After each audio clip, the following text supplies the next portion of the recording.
ধন্যবাদ আপনাদের সবাইকে ধন্যবাদ।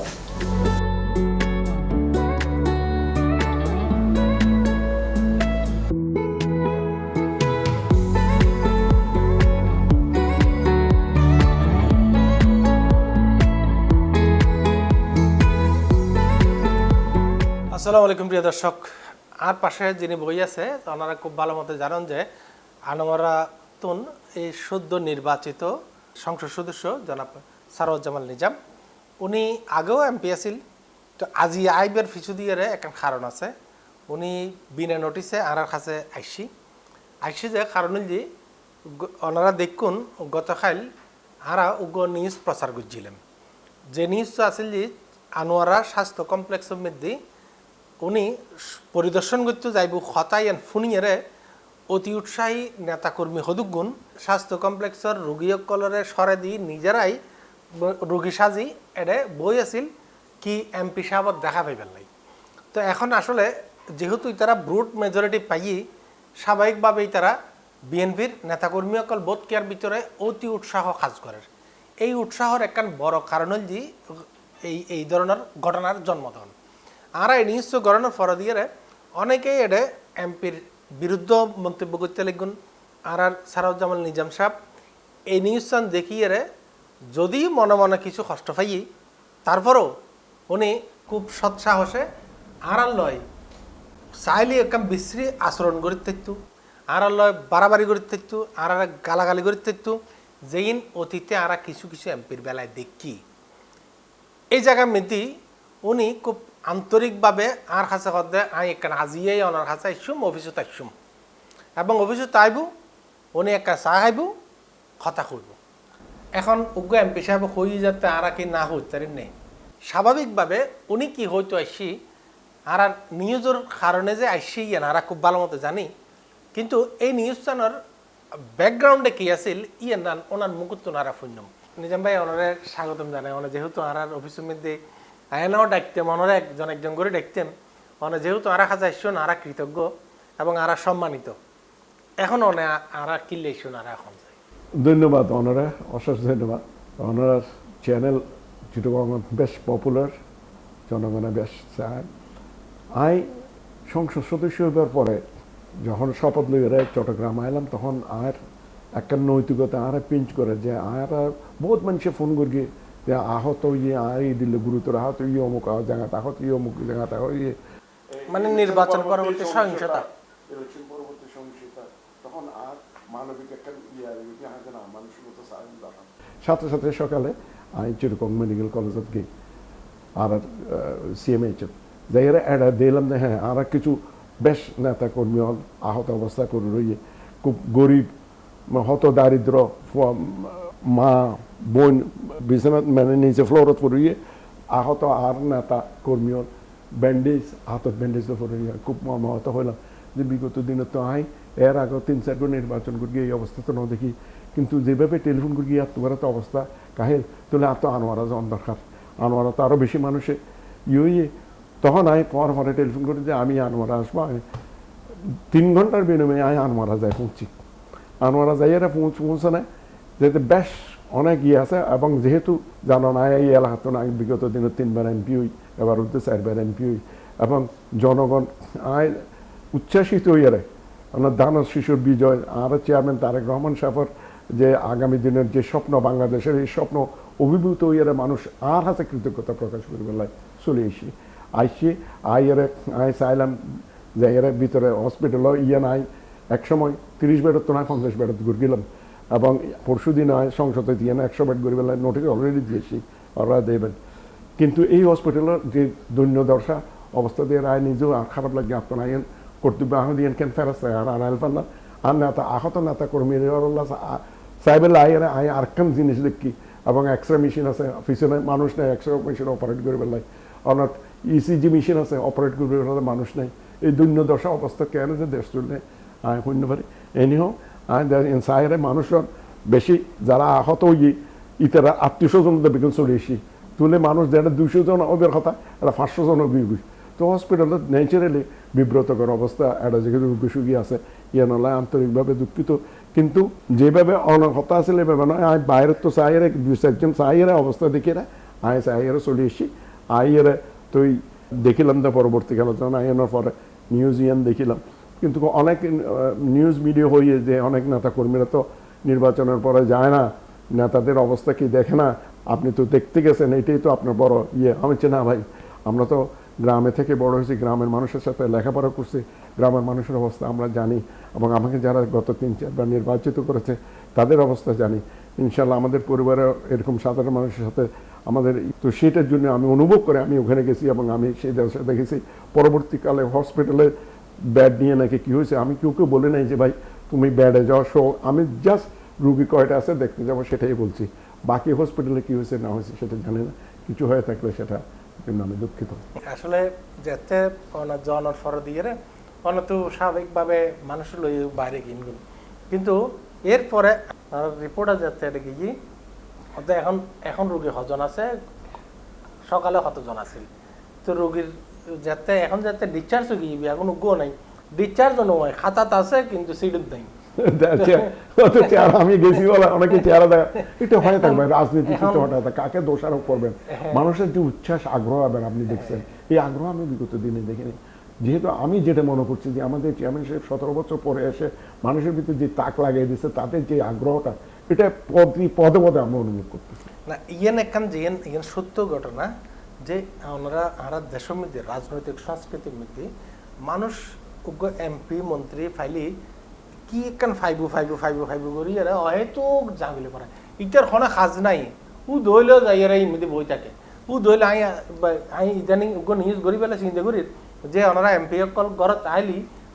যেটুকুন মানুষ আহি এক উগ্রতে এক করলে বড় বড় স্বপ্ন মনে হয় যে কেন এমপি সাহেব বিয়াগুনের মনে হয় 10 লাখ করে দিবেন মারলার এন্ডিলে একটা ভাব লই এরা যায় এখন এই যে উচ্চাসহীনের কারণে ক্ষতিকিন জায়গার মধ্যে সেন্সিটিভ এরিয়া যে নারা হাসপাতাল ইন একটা সেন্সিটিভ এরিয়া এটা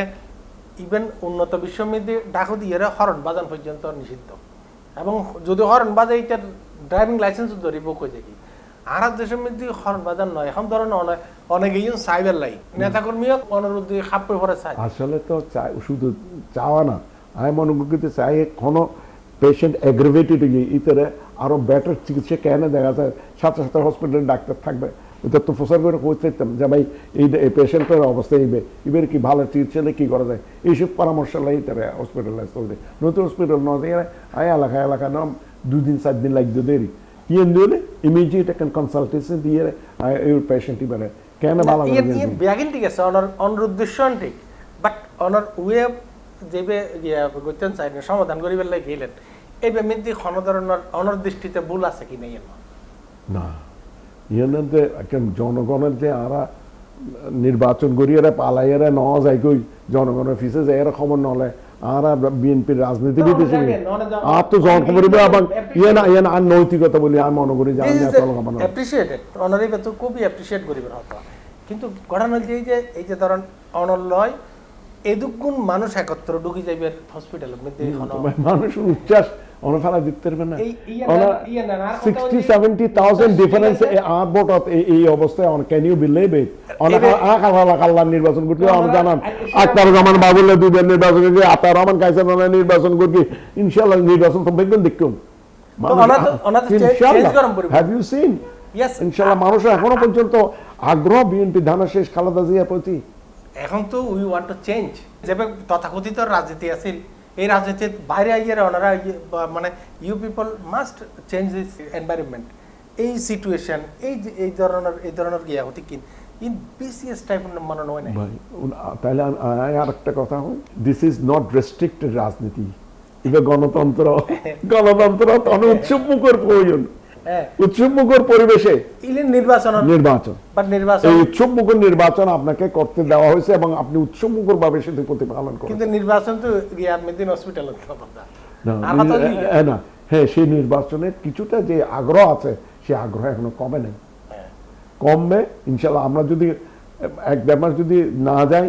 মানুষের সাথে যে সম্পর্ক কমে যাবে তখন দেখবে যে স্থিতিমিত হয়ে গেছে তখন মানুষ বলছে এত আমাদের ভুলে গেছে ওনারা অবশ্যই জনগণ ওনারা জনবিচ্ছিন্ন হইলে তো ওনারা তো এদুন মানুষ ভোট কিনলে দিকে ওনারা এই যে এবার জিনিস ধরেন ওনার অনর নেতা কর্মী অনর অফিসে যাইব বাহাত যাইব ইয়াত যাইব সারিমিককে যাইব বাট হসপিটালে তারাই দেখি যে একটু আরাতে ইননেচারাল বনই হসপিটাল এটা লেভেলে আরাতে হসপিটাল ওই জন্য হয়েছে যে ওনারা কইলাম যে ইনস্ট্যান্ট 10-12 জনের হাতে ফ্র্যাকচার মনে করলাম যে কোনো অ্যাগ্রাভেটেড যদি ইয়ে থাকে ডাক্তারের সাথে কনসালটেশন করে ওখানে আমরা ট্রিটমেন্টের ব্যবস্থা করব এই ব্যবস্থার জন্য বিয়াগিন ঠিক আছে লিডার অনারিয়ান অ্যাপ্রিশিয়েটেড অনে আর কাছে খারাপ ইয়া করিয়ারে নওয়াইন ইয়ান অ্যাপ্রিশিয়েটেড বিয়াগিনি মিলি আর কত যে ওই জিনিসটা ওনারা মুকুত্তন বাইর করেন না যে আরা আসলে রাজনৈতিক সংস্কৃতি মিলি এই জিনিসই নারা মনে হয় চেঞ্জ করানো উচিত আরা হসপিটালে কিনলে যাইয়ারে দমদার আক্কা গুজুম অনার আগের অনার মন্ত্রী আনফোর্সেন ঘটনা নয় আনফোর্সেন ঘটনা অনার যেন গত লিডার গত ইয়ামিদি অনারা এলাকার মন্ত্রী সাহেব উনি ইয়ামিদি মসজিদ মিদি খুতবা দিয়ে দিতেন তো মসজিদ লইয়ারা তোমরা তো এতিন পলিটিক্স করিবার কোনো দরকার আছে তুই যেন্দি এন্দি যে বড় হুজুরের আচরণ তোমরা দিলেন তো আরা কথা হচ্ছে ওনারা এমপি আওয়ামী লীগের বিএনপির জাতীয় পার্টির জামাতের হোয়াট ইট ইজ আরা কথা যে ওনারা আরারে কিছু রাজনৈতিক সংস্কৃতি মিলে কিছু চেঞ্জ জানিত অনেক যাইবেন হসপিটালত ইয়েস আর ডাকতে আশেপাশে খনিকা যাইতে এতদিন 17 বছর মানুষ কিছু না দেখতো রাজনীতি কিচ্ছু জানে না যাদের স্প্রে আছে ই আছে গত 17 বছর মানুষ এইভাবেই ছিল হঠাৎ করে এটা উন্মোচন হওয়ার পরে মানুষ হঠাৎ করে বেশ আমার হয়ে যাবে ইনশাল্লাহ আমাদের চেয়ারম্যান সাহেবের যে রাজনীতি ভবিষ্যৎ জীবনের ভিশন দেশ সম্বন্ধে যে vision I have a plan it is great ইনশাল্লাহ I have a plan and this country is going to be change ইনশাল্লাহ আপনি যেটা মনে করছেন আপনার মনের যে উৎসাহ ভাই আপনার মতো লোক আজকে এরকম একটা institution you are the head আপনি কোনোদিন চিন্তা করছেন বাংলাদেশ হয়েছে বলে তো আমি সারওয়ার জামান নিজাম এমপি আপনি এটার এমডি আমরা চিন্তা করতে পারতাম আপনি 70-র আগে চিন্তা করেন না জিয়াউর রহমানের স্বাধীনতা ঘোষণার আগে চিন্তা করেন না আমরা ঘর থেকে বেরোতে পারছি আজকে আমরা অফকোর্স আসবে কিন্তু স্পৃহা তো প্রথম রিভোল্ট করছিল আপনি বন্দুকের মাধ্যমে বন্দুকেরই শেষ করে দিল ওনাকে যিনি প্রথম স্বাধীন কেউ সাহস ছিল ওই সময় ঘরে বসে তখন তো টেলিভিশনে ছিল না ছোট ছোট আমরা রেডিওর মাধ্যমে এই কথাগুলি শুনেছি কেউ শ্বাস করে পারছে আমার তো এখনো মনে আছে আমাদের টেবিলে আমরা খেতে বসছি 9:30 দিকে যে আমি মেজর জিয়া বলছি কালো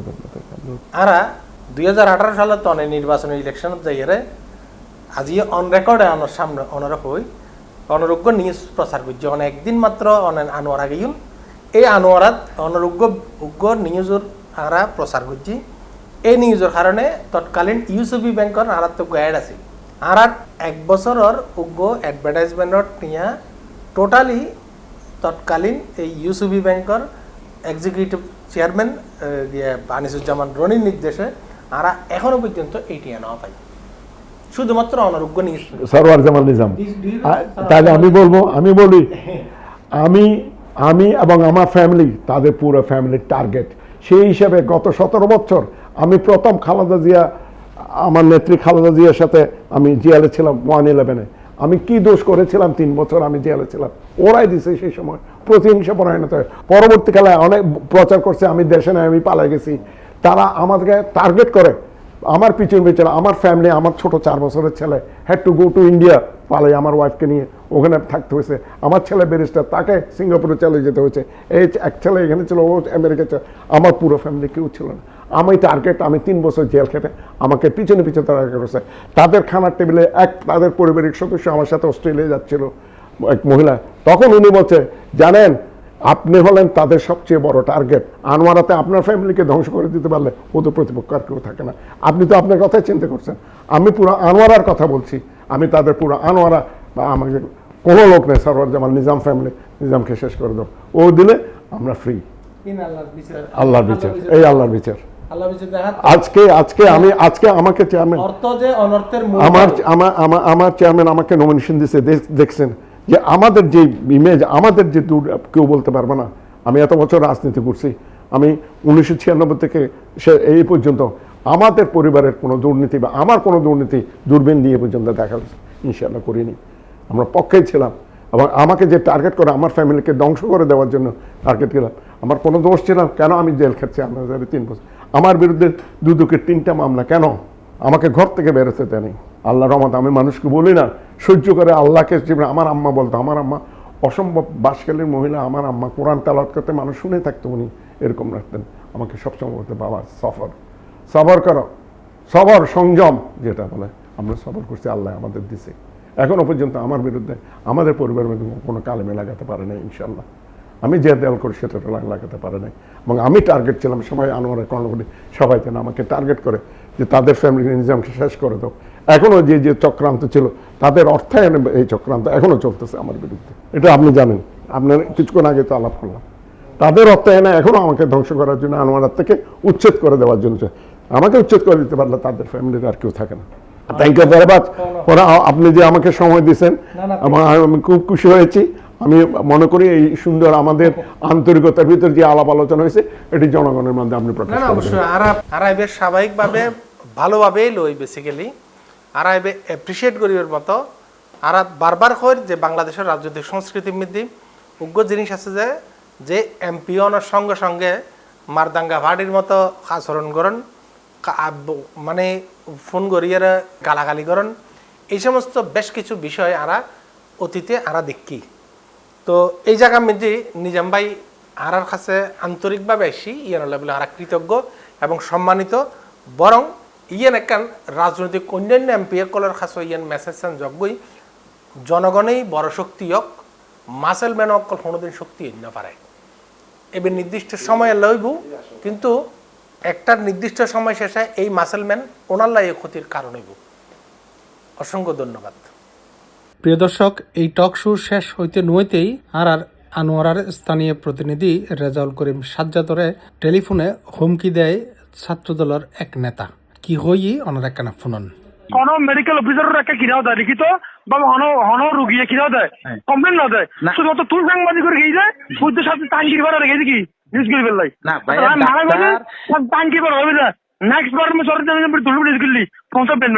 রেকর্ডিং করো। আর না মোহিত আর পাঁচ সাত জমা নিয়ে হয়ে দিবেন। সম্পর্ক ভালো থাক ভাই, সম্পর্ক ভালো থাক। ধন্যবাদ তোমার ভাই, ঠিক আছে।